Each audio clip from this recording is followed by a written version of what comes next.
Luda, what up? It's a good vibe. Yeah, Camp Low was dope.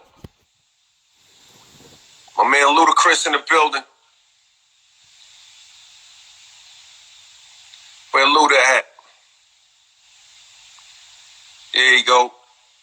My man Luda in the building. Shout out to Ludacris.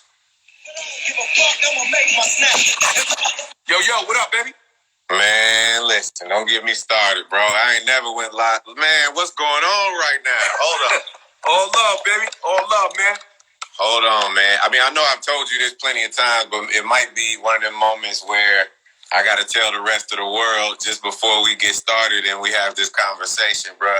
If it was not for you, I would not be here, brother. When I'm bad, I knew every single word to that record. And I was in the 4th grade, and it gave me the confidence and made me fall in love with hip-hop. LL, you are a living legend, and I love you for it, bro. I love you, bro. Man. Thank you. It feels good to be able to give you that homage, man. I appreciate it. How important you are. I really appreciate it. And I tell you, man, your talent, the music, the styles, the diversity, the vibes you bring is amazing. You guys, the other night had a wonderful, incredible night, a great celebration. You did, unbelievable numbers. I mean, look, man, all the things that are supposed to happen in your life are happening. I mean, you conquered radio, then you went from there to another level with the music. I mean, your career is just, expands the whole scope of this whole thing we're doing. So congratulations on you doing you.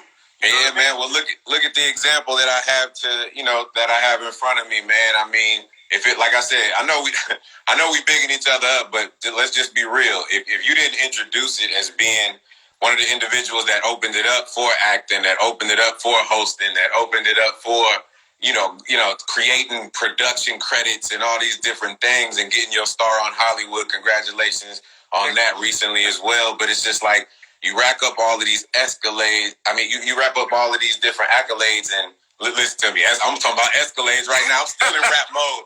You wrap up all these accolades, bro. It's like, we in times where we really have to appreciate each other. We all know we connected. I keep reiterating this, and you get to reflect on all the things that we've done because the man upstairs has sat us down and just made us be quiet, and we're appreciating and being able to reflect on everything.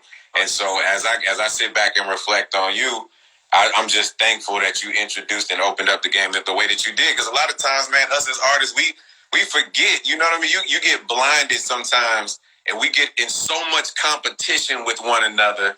And a lot of us have this mentality that it can only be one of us. Mm-hmm. But what we don't realize is that, bruh, we literally can have so much more if we somehow come together. We will be so much more powerful, bruh. You're very right.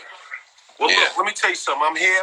My whole goal in this whole thing and everything I'm doing with Rock the Bells is from the heart. It's no selfishness in it. I want to see all of us succeed. I really am. I know people say culture, but I really am doing it for the culture. I started off my career thinking about being the MC, and that was my focus. Now, what I think about is taking Rock the Bells and making sure that our community is lifted up, and I'm pushing it and paying it forward. So I appreciate the love, man, and stay strong, keep doing what you're doing, and make some more music. Man, hold on, man. You can't let me go right there. I'm like, this is a moment for me, bro. You got to give me at least another 5 minutes. No doubt. I want you to be here. No doubt. I'm like, unless we on a timeline, man. We ain't on no time limit, baby, at all. I'm like, let me ask my idols some questions, man. Damn. 100%. Let me figure it out. So let me see. First artist signed to Def Jam, man. Yeah. How does it feel like when you look back in retrospect? Kind of the house that Russ built, but it's really the house that you and Russ built. Everything that has come after that point, and you look back and you look at this legacy, are you proud of what I guess you could say you established at Def Jam and how far it's come and the roller coaster rides that it's taken? Like, what do you think at this point when you look back on that time and you still are rocking till this day? And I know you're working on music and ain't released it, but we'll talk about that in a minute. But I just want to get in the mind of LL, of someone who fucking started How the fuck do you start Def Jam Records, bro?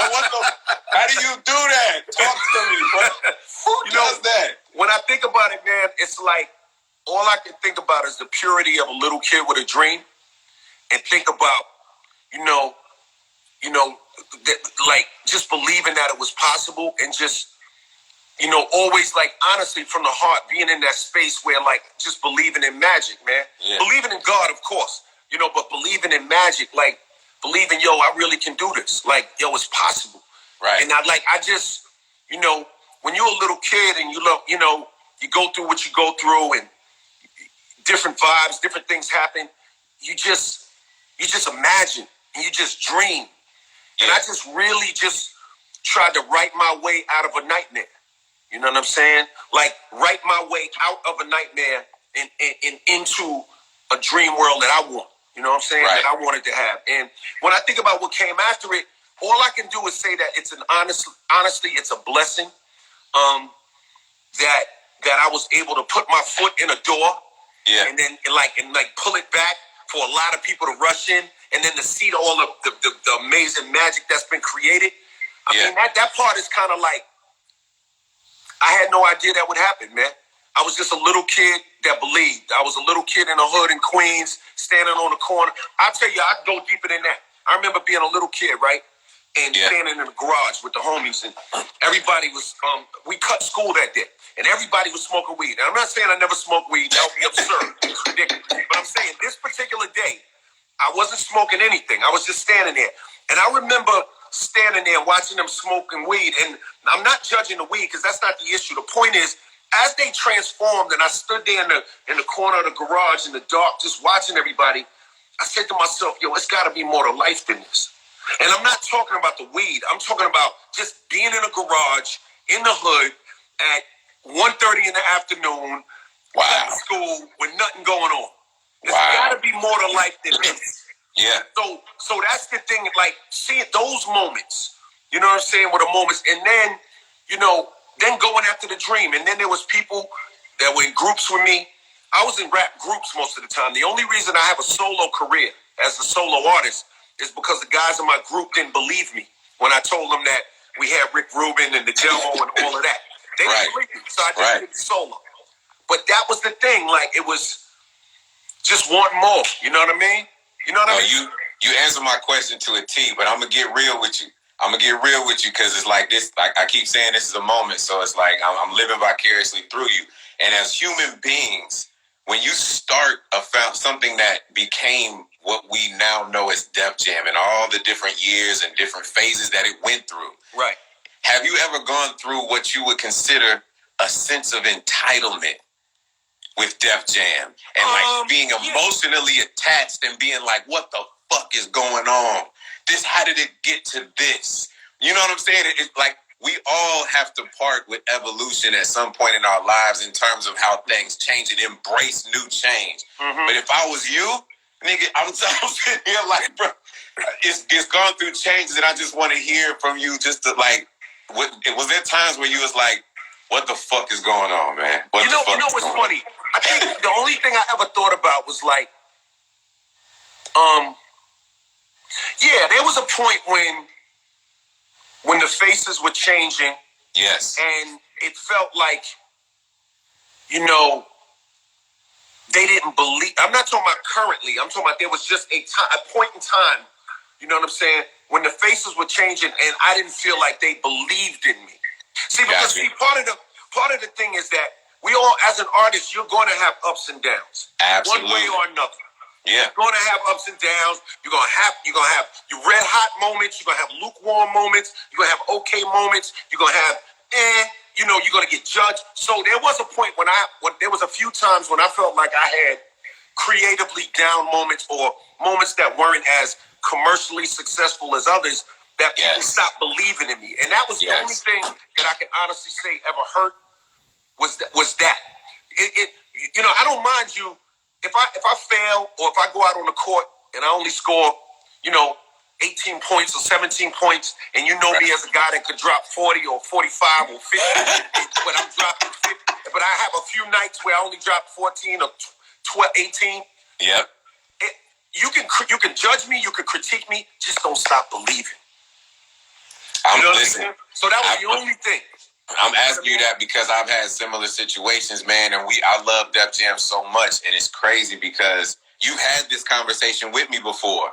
Well, you know what I'm saying? When I was just getting started, and you told me we had a show together, and you was like, "It's gonna be ups, it's gonna be downs, but just make sure you weather the storm. Make sure you don't even remotely give up. Don't give in to the BS. Keep a tight circle around you." And this was right when you had came back out with the head sprung joint. And it was like everybody was back on it again. And I know you was in people's faces slapping them up like I told y'all I was going to do this again. Because I remember that moment. And you first week had sold like 100,000. And this was like you was in the game after 15, 20 years. And you smacked them upside the head again. I was like, that's what a warrior does. That's what a survivor does. That's what a mentally strong person does. So I love you for that, man. And the one last thing, I'm going to make you laugh real quick. Because we've had certain moments, and I know my memory is crazy, but I do remember this moment where I was so happy that you was in Atlanta, Georgia, and we were together. And I asked you, I said, LL, I want you to come to Magic City with me, bro. You gotta come. You cannot come to Atlanta, Georgia, and not go to the Magic City, the best strip club in the world. I know. You looked at me, and I didn't understand it at the time, my brother. I completely did not get it. You just looked at me and said, They don't want me in there. They don't want me to be in there. They don't need me in there. They don't need me in that place. They don't want me to be in that place. They don't need me in that place. And LL, I'm now a married man, and I completely understand what the fuck you meant when you told me they don't want me in that place. And to be totally transparent, if it's any consolation, I absolutely want to go right now. like literally right now. Like right this moment, I want to go. Yeah. But that's not what I need to be doing right now. You know? Hey, man, listen, you taught me so many lessons, man. I'm going to let you go. I love what you're doing. I love how you connecting with the fans. Keep doing what you're doing. Rock the Bells is a movement. Thank you. If it wasn't for you, I wouldn't be here. Def Jam is a phenomenal label, man, and the history is untouched. And continue doing you, and I just want to continue to see you succeed, bro. Love, you, bro. Love. Absolutely. Love, man. Love. Crazy, man. Good vibes, good energy. You know what I'm saying? Good love. You know what I'm saying? A lot of vibes. Yo, we got to play some Luda. Yeah. Cadillac grills, Cadillac bills. You know we got to play some Luda on Rock the Bells after that. We had the